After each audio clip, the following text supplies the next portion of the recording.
What's up, everybody? The Kansas City Chiefs preseason finally kicks off on Saturday. And what are we going to be watching for? How much are we going to see actually of Patrick Mahomes, of Josh Simmons in the starting offensive line? These young players, what are we going to be looking at? Where are our eyes going to go outside of just watching the football on the screen for the first time in a very long time? That's what today is all about. We are going to be talking about what I'm going to be looking at. I'm going to hear what you guys have to say about what you are going to be looking at in the comment section.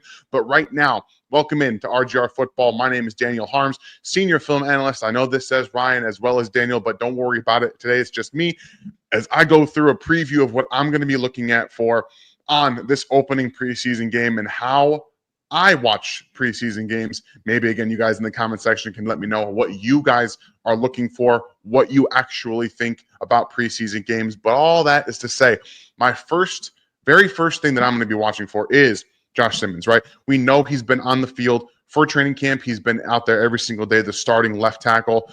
How are they going to treat Josh Simmons? Is he going to go out there for multiple drives? Is he going to get the treatment that Patrick Mahomes and a lot of the first team guys are going to get, where they come out and they come right back out after that first series? Or are they going to let him go out there, see how the knee responds the next day? And in conjunction with that, if they do send the first team offensive line out there for multiple drives, what's right tackle look like? Because I know that I've been kind of the front runner for the Jalen Moore starting at right tackle thing, but I'm not going to say that this is a true actuality competition. What this is to me is this is more of Jalen Moore is going to be there. He's going to work at right tackle. He's going to work at left guard. We want him to be the swing tackle. So we're going to get him out there in multiple positions, especially for that preseason game.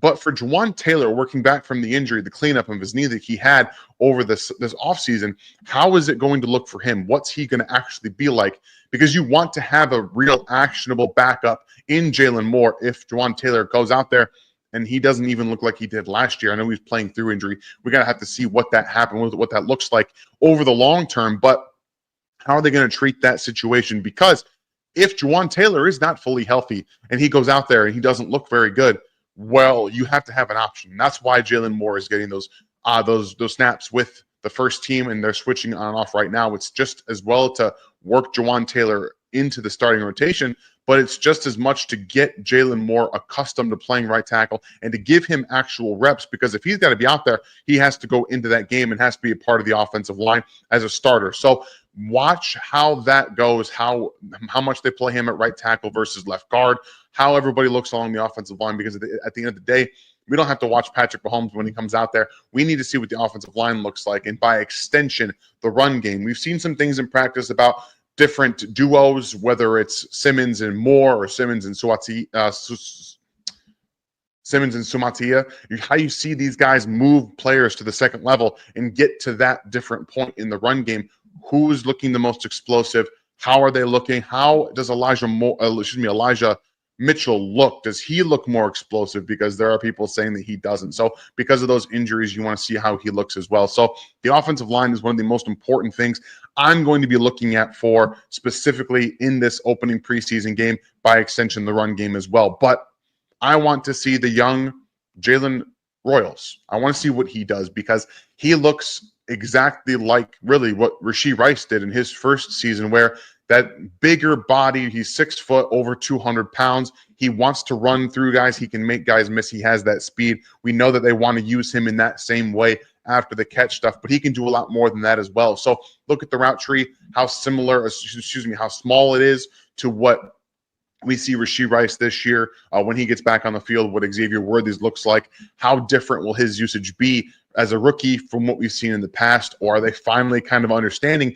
these young players are very talented? They need to be kind of thrown into the fire a little bit, much like Xavier Worthy was last year. He was learning how to be the deep threat, right? And then they had to shift. They had to go back to a different way. So he learned how to be a deep threat now, and then he was learning how to run out routes in conjunction with getting to the sideline, getting his 2 feet in, right? Things like that. So look at how they're implementing these younger receivers. We know that there's kind of a wide receiver battle with Nico Remigio, Tyquan Thornton. There's a couple other guys in the mix as well, but Jason Brownlee might have some play as well.